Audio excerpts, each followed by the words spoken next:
অহনা বুক ধুকপুক করতে করতে করিডোরের অন্ধকার থেকে বের হওয়ার চেষ্টা করল। বাইরে মেঘে ঢেকে থাকা চাঁদের আলোয় কলেজ প্রাঙ্গণটা অদ্ভুত ভয়ঙ্কর লাগছিল। বাতাসে ভেসে আসছিল ভেজা মাটির গন্ধ, কিন্তু তার সঙ্গে যেন মিশেছিল অজানা এক আতঙ্ক। হঠাৎ পেছনে পায়ের শব্দ। কেউ ধীরে ধীরে এগিয়ে আসছে। অহনা ভয়ে কাঁপতে কাঁপতে বলল, কে কে ওখানে? কোনো উত্তর নেই, শুধু পায়ের শব্দ কাছে আসছে। সে দৌড়ে লাইব্রেরির দিকে ছুটল। দরজা ঠেলে ভেতরে ঢুকেই দেখল টেবিলের উপর ছড়িয়ে আছে কিছু পুরনো ফাইল, আর তার উপরে লাল কালিতে লেখা, তুমি যদি বাঁচতে চাও সত্যিটা কাউকে বলো না গি। অহনা ফাইলগুলো উল্টে দেখতে গিয়েই বুঝল এগুলো কলেজের পুরনো রেকর্ড। আর একটাই স্পষ্ট ছবি, অনন্ত স্যারের সঙ্গে এক মেয়ে দাঁড়িয়ে আছে, যার চেহারা একেবারে অহনার মতো। তখনই হঠাৎ আলো নিভে গেল। দরজা ধীরে ধীরে বন্ধ হয়ে গেল ভেতর থেকে। অন্ধকারে কণ্ঠস্বর, তুমি আমাদের খুঁজে পেয়েছ, এখন তুমি বেরোতে পারবে না গি। অহনা চিৎকার করতেই ফাইলের ভেতর থেকে উড়ে এল একটা ছোট্ট কাগজ। আজ রাতেই সব শেষ হবে। অহনা সিঁড়ি দিয়ে উপরে উঠছিল ক্লাসরুমের দিকে। হঠাৎ মনে হলো কে যেন পিছন থেকে তার ওড়না হালকা টান দিল। চমকে পেছনে তাকাতেই অবাক হয়ে গেল অহনা।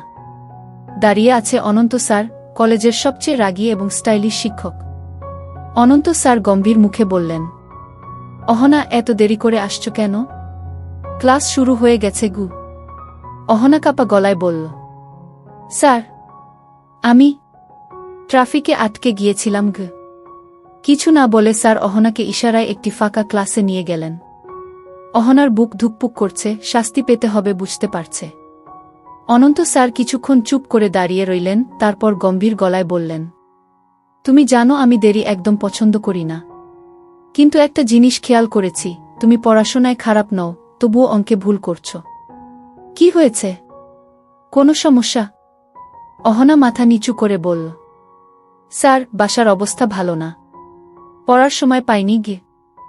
অনন্ত স্যার কিছুক্ষণ তাকিয়ে রইলেন, তারপর হালকা গলায় বললেন, তোমাকে সাহায্য করব, কিন্তু শর্ত হলো তুমি প্রতিদিন বাড়ির কাজ ঠিকমতো করবে।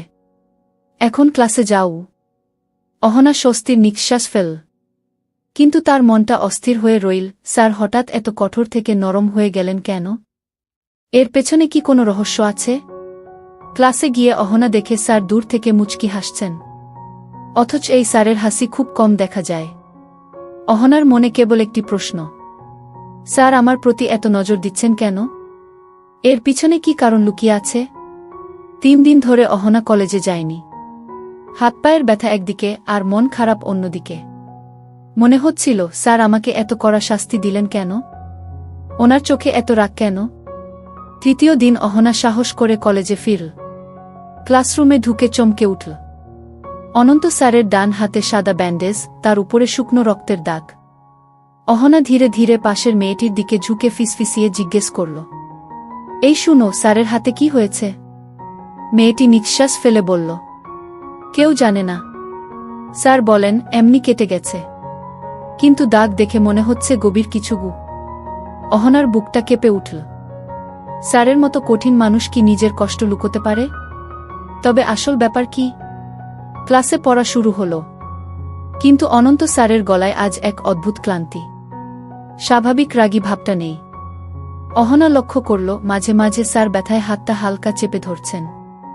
হঠাৎ অনন্ত স্যার বললেন, অহনা, বোর্ডে এসে আজকের সমাধানটা করক। অহনা কাপা হাতে মার্কার নীল। বোর্ডে অঙ্ক করতে করতে তার চোখ বারবার চলে যাচ্ছিল স্যারের হাতে। রক্তের দাগ যেন অনেক কিছু লুকিয়ে আছে। মনোযোগ দাও। স্যারের কণ্ঠে কঠোরতা ফিরল। অহনা চমকে উঠল। সমাধান শেষ করে বেঞ্চে বসল, কিন্তু মনটা কাঁপছে। ক্লাস শেষে সবাই বেরিয়ে গেল। অনন্ত স্যার হঠাৎ অহনাকে ডাকলেন, তুমি থেকে যাও, তোমার সাথে কিছু কথা আছে গি। অহনার বুকের ভেতর ধুকপুকানি আরও বেড়ে গেল। কেন ডাকলেন? আবার কি বকবেন? নাকি আরও শাস্তি? ফাঁকা ক্লাসরুম, বাতাসের শব্দ যেন অদ্ভুত নিস্তব্ধতা তৈরি করেছে। অনন্ত স্যার জানালার বাইরে তাকিয়ে গম্ভীর গলায় বললেন, তুমি কি জানতে চাও না আমার হাতে কি হয়েছে? অহনা চুপ। মনে হলো স্যার তার মনের ভেতরটা পড়ে ফেলেছেন। স্যার, ও অহনা ফিসফিসিয়ে বলল। অনন্ত ধীরে ধীরে তার দিকে ফিরলেন, চোখে ক্লান্তি আর চাপা কষ্ট। যা দেখছ তার চেয়েও ভয়ঙ্কর কিছু আছে আমার জীবনে। জানতে চাও? অহনার নিঃশ্বাস আটকে গেল। মনে হলো এক অজানা রহস্যের দরজা খুলে যাচ্ছে তার সামনে। ঠিক তখনই বাইরে থেকে কারো পায়ের শব্দ। অনন্ত স্যার চমকে উঠে জানালার পর্দা সরালেন। দূর থেকে দেখা গেল কয়েকজন অচেনা মানুষ কলেজের মাঠে দাঁড়িয়ে অনন্তের দিকে তাকিয়ে আছে। স্যার ফিসফিসিয়ে বললেন, তারা এসেছে আমার জন্য। অহনা, তুমি কাউকে কিছু বলবে না, না হলে বিপদ হবে। অহনার চোখ বিস্ময়ে বড় হয়ে গেল। তারা কারা? স্যার কি জটিলতার মধ্যে আছেন? ফাঁকা ক্লাসরুমে অনন্ত স্যারের শেষ কথাগুলো অহনার মাথায় ঝড় তুলল। তারা এসেছে আমার জন্য। কাউকে কিছু বলবে না, না হলে বিপদ হবে। অহনা কিছু বলার আগেই স্যার তাড়াহুড়া করে দরজা খুলে বেরিয়ে গেলেন। বাইরে পা রাখতেই অহনা দেখতে পেল মাঠের পাশে 3 জন অচেনা মানুষ দাঁড়িয়ে আছে, চোখে অদ্ভুত দৃষ্টি, যেন কাউকে খুঁজছে। স্যার সোজা তাদের পাশ দিয়ে হেঁটে গেলেন, কিন্তু তারা স্যারের দিকে তাকিয়ে রইল, যেন কিছু বলতে চাইছে। অহনার গা শিউরে উঠল। এরা কারা? স্যারের সাথে এদের সম্পর্ক কি?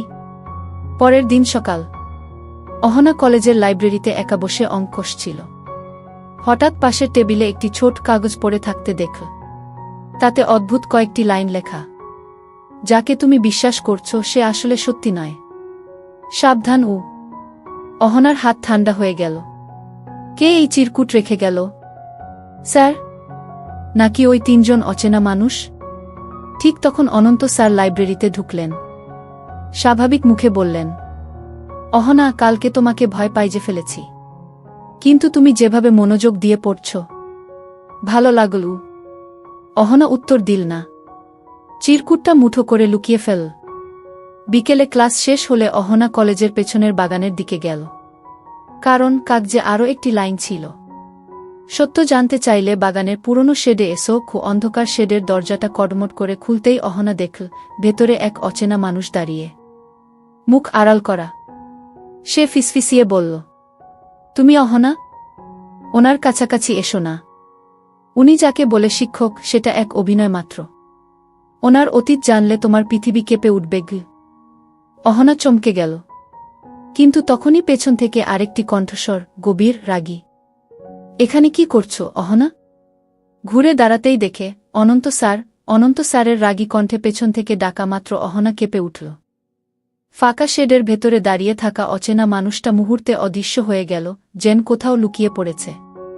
অনন্ত স্যার ধীরে ধীরে এগিয়ে এলেন। এখানে কি করছো? অহনার কণ্ঠ আটকে গেল, কিছু বলতে পারল না।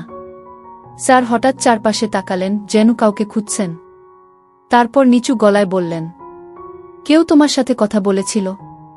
অহনা মাথা নাড়ল, কিন্তু মনের ভেতর ভয় আর প্রশ্নের ঝড়। স্যার কি সব জানেন, নাকি তিনি এই রহস্যের মূল চরিত্র? স্যার বললেন, তুমি যা দেখেছ, যা শুনেছ, সব ভুলে যাও। এই জায়গা আর কখনো আসবে না, না হলে বিপদ তোমার উপরও নেমে আসবে। অহনার বুক ধুকপুক করছে। স্যার, সত্যি কি? আপনি কি লুকাচ্ছেন? অনন্ত কিছু বললেন না, বরং দরজা খুলে বাইরে বেরিয়ে গেলেন। অহনা অসহায়ভাবে দাঁড়িয়ে রইল। পরের দিন কলেজে আরও অদ্ভুত ঘটনা ঘটল। অনন্ত স্যারের গাড়ির কাছে লাল কালিতে লেখা, সময় শেষ, সত্য প্রকাশ করক। ক্লাসে স্যারের মুখে কোনো অভিব্যক্তি নেই, কিন্তু অহনা দেখল স্যারের চোখে আতঙ্কের ছায়া। হঠাৎ লাইট চলে গেল, পুরো বিল্ডিং অন্ধকারে ডুবে গেল। ঠিক তখনই কেউ অহনার কানে ফিসফিসিয়ে বলল, ওর কাছাকাছি থেকো না, আজ রাতেই সব শেষ হবে। অহনা ঘুরে দাঁড়াতে গিয়ে দেখল কেউ নেই, কিন্তু অনন্ত স্যার দরজার সামনে দাঁড়িয়ে আছেন। তার দৃষ্টি সোজা অহনার দিকে। কলেজের অন্ধকার করিডোরে দাঁড়িয়ে আছে অনন্ত স্যার। তার চোখে এক অদ্ভুত দৃষ্টি, ক্লান্তি, রাগ আর ভয় মিশ্রিত। অহনা থরথর করে কেঁপে উঠল। স্যার! লাইট চলে যাওয়ার পর কেউ আমার কানে কিছু বলল। কে ছিল সে? অনন্ত গম্ভীর গলায় বললেন, তুমি কিছু শুননি, কেউ কিছু বলেনি, যা দেখছ সব ভুল। কিন্তু অহনার মনে হল স্যার জেন নিজেকেই বোঝাচ্ছেন। ঠিক তখনই করিডোরের দূরে হঠাৎ ঝলসে উঠল একটি আলো।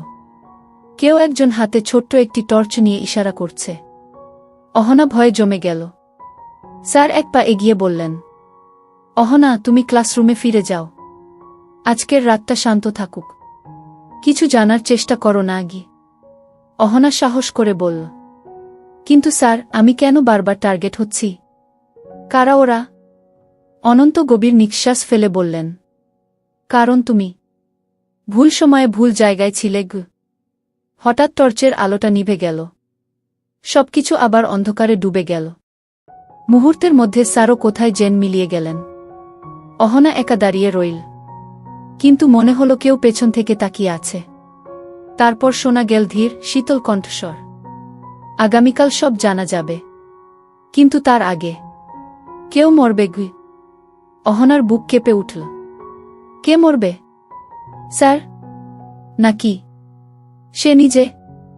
অহনা বুক ধুকপুক করতে করতে করিডোরের অন্ধকার থেকে বের হওয়ার চেষ্টা করল।